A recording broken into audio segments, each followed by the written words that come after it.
Yeah, I think for the Chargers, it's got to be running more through Hampton, like we talked about, and building off of his performance last week. Hmm. And then on the defensive side of the ball, I do think this is a perfect, Deion Henley, bounce back Yeah. game week attempt for him, where you kind of have to lean on him as the QB spy that's going to keep the quarterback in the pocket like he was doing.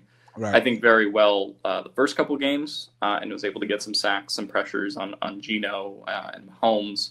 Got to lean into that more this week, and then I also think just as far as stopping the run, um, what hasn't been at his best the last 2 weeks, but I certainly expect as he gets further removed from the illness he had earlier in the year, Yeah. Yeah. that he'll get back to that form. But I think he's going to be a pretty key part in containing the Commanders' run game a little bit, and sort of forcing Jaden Daniels to beat them in the air. And that was my biggest kind of not problem with the game plan last week, but how they executed. I just felt like they didn't really make Jackson Dart beat them.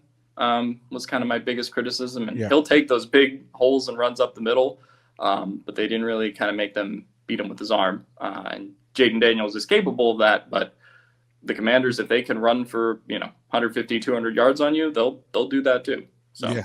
Yeah. If you had to predict, what kind of game do you expect? A high scoring shootout, a defensive battle, or something in between?